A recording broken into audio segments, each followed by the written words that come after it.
లేటెస్ట్గా కేంద్ర ప్రభుత్వం ప్రకటించినటువంటి 72వ చలనచిత్ర పురస్కారాలలో హీరో ధనుష్కి గాను 2 అవార్డులు రావడం జరిగింది. ఆ అవార్డులలో మొదటిది కెప్టెన్ మిల్లర్కి సినిమాకి సంబంధించినటువంటి ఒక అవార్డు సంబంధించింది యాక్టింగ్కి గాను, అదేవిధంగా తాను డైరెక్ట్ చేసినటువంటి రాయన్ సినిమాకి గాను 2 అవార్డులతోటి సత్తా చాటారు. అయితే అవార్డులు వచ్చినటువంటి తర్వాత గాను చాలామంది తమిళ ఆడియన్స్ అందరూ కూడా హీరో ధనుష్పై చాలా రకాలైనటువంటి విమర్శలు సైతం చేశారు.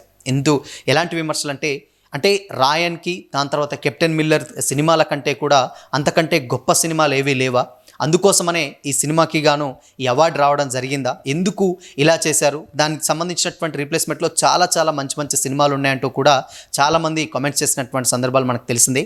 అయితే లేటెస్ట్గా ఈ విషయాలపై హీరో ధనుష్ ఒక క్లారిటీ అయితే రెస్పాండ్ అయితే అవ్వడం జరిగింది. అయితే చాలా వరకు ఇంతకుముందు సినిమాలు నాతో పాటు తీసినటువంటి చాలా సినిమాలు కూడా వచ్చాయి. అఫ్కోర్స్ ఈ సినిమాల కంటే కూడా వచ్చినటువంటి సినిమాలు బాగున్నాయని నేను కూడా గౌరవిస్తాను. కానీ గతంలో నేను యాక్ట్ చేసినటువంటి చాలా సినిమాలకు గాను నేషనల్ అవార్డు రావాల్సినటువంటి సినిమాలకి ఆ అవార్డులు కూడా రాలేదు. మరి అలాంటప్పుడు ఎవ్వరు కూడా నోరు మెదపలేదు. బట్ ఇలాంటి టైంలో వచ్చినప్పుడు కూడా ఎందుకు ఇలాంటి ప్రతి విమర్శలు చేయాల్సినటువంటి పరిస్థితి వచ్చిందంటూ కూడా ఆయన చెప్పడం జరిగింది. ராயன் படத்துக்கு தேசிய விருது கிடைச்சது. அந்த வருஷம் அந்த படத்தை விட தகுதியான பல படங்கள் நிச்சயமா இருக்கு. அந்த படங்களுடைய ரசிகர்கள் அதற்கான அதிருப்தியை வெளிப்படுத்தினாங்க. அதை நான் முழுசா மதிக்கிறேன், நிச்சயமா மதிக்கிறேன். இப்ப பாத்தீங்கன்னா அது ஒரு காலம் ரிலீஸ் ஆச்சு. அப்ப நான் சின்ன பையன், நிச்சயமா இந்த படத்துக்கு எனக்கு தேசிய விருது கிடைக்கும்னு சொன்னாங்க. சின்ன பையன் அப்படிங்கறதால நானும் ரொம்ப ஆசையா காத்துட்டு இருந்தேன். ஆனா எனக்கு கிடைக்கல. அதுக்கப்புறம் புதுப்பேட்டைக்கு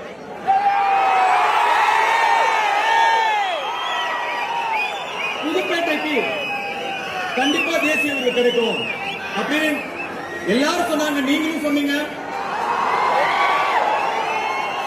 ஆனா எனக்கு கிடைக்கல. அதுக்கப்புறம் 3, மயக்கம் என்ன, மரியான், ராஞ்சனா, வட சென்னை,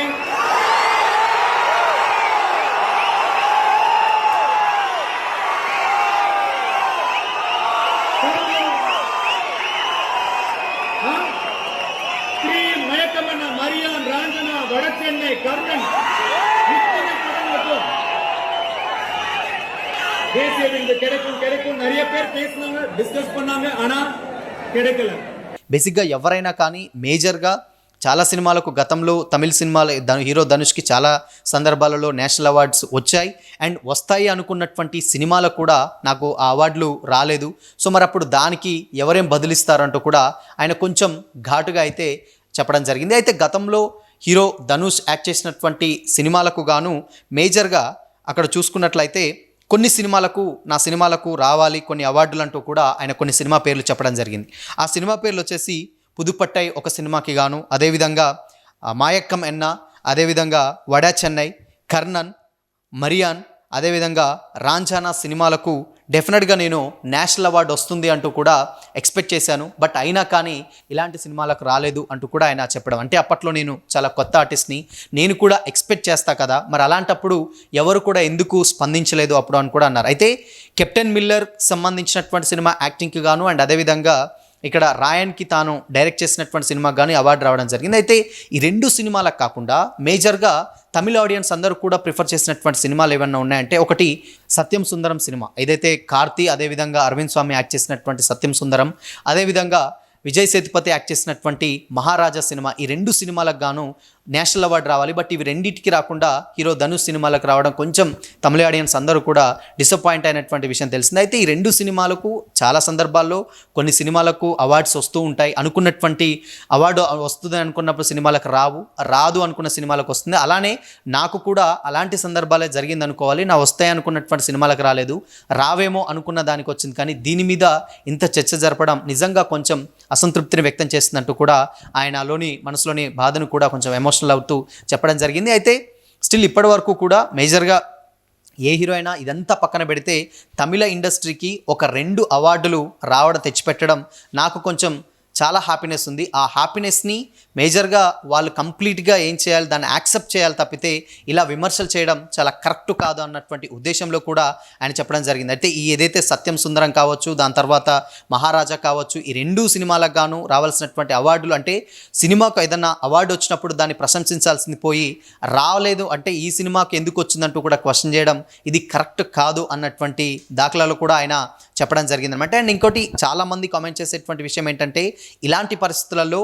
డెఫినెట్గా ఇప్పుడున్నటువంటి టైంలలో అసలు ధనుష్ రెస్పాన్స్ అవ్వకుండా ఉంటే బాగుండేది అని కూడా అన్నారు. ఎందుకంటే ఒక పబ్లిక్ ప్లాట్ఫామ్స్లలోకి వచ్చినప్పుడు దాని మీద అడిగినప్పుడు ఆయన సైలెంట్గా ఉంటే అయిపోయేది, కానీ దాన్ని బహిర్గతంగా అంటే ఆయన మనసులోని మాటను ఇలా చెప్పడం కొంచెం కాంట్రవర్సీస్కి కెరాఫ్ అడ్రస్గా మారిందని అయితే చెప్పాలి. బట్ ఏదేమైనప్పటికీ కూడా ధనుష్ అన్నటువంటి క్లైమాక్స్గా చెప్పినటువంటి మాటలు ఏంటంటే వచ్చిన అవార్డులకి డెఫినెట్గా సంతోషపడాలి తప్పితే ఈ సినిమాలకు ఎందుకు రాలేదని క్వశ్చన్ చేయడం కరెక్ట్ కాదేమో అనేటువంటి రేంజ్లో అయితే చెప్పడం జరిగింది. సో ఇది మొత్తంగా ఏంటంటే ఆయన అవార్డు వచ్చిన తర్వాత నుంచి చాలా రకాలైనటువంటి రూమర్స్, సోషల్ మీడియాలో చాలా రకాలైనటువంటి ట్రోల్స్ కూడా ఎదుర్కోవడం జరిగింది.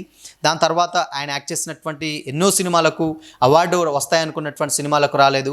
దాని తర్వాత ఇప్పుడు ఈ సినిమాకి రావడం నిజంగా ఆనందనీయమే. బట్ కాకపోతే రానప్పుడు కూడా యాక్సెప్ట్ చేశాను అండ్ వచ్చినప్పుడు కూడా సంతోషపడాలి తప్పితే ఇలా రానాటికి ఎందుకు రాలేదు, వచ్చిన దానికి ఎందుకు వచ్చింది, రాని వాటి గురించి ప్రశ్నించండి తప్పలేదు, కానీ వచ్చినటువంటి అవార్డు వచ్చినటువంటి సినిమాలకు ఈ సినిమా కాకుండా ఈ సినిమాకు వస్తే బాగుంటుంది అనేటువంటి ఇలాంటి ఆలోచన విధానం అనేది సరికాదంటూ కూడా ఆయన అయితే చెప్పడం జరిగింది. ఓవరాల్గా మాత్రం ఇప్పుడు ధనుష్ చేసినటువంటి కామెంట్స్ ఇప్పుడు సోషల్ మీడియాలో వైరల్గా మారుతున్నాయి. సో చాలామంది దాన్ని సమర్థిస్తున్నారు అండ్ మరికొంతమంది మాత్రం దాన్ని విమర్శిస్తున్నారు.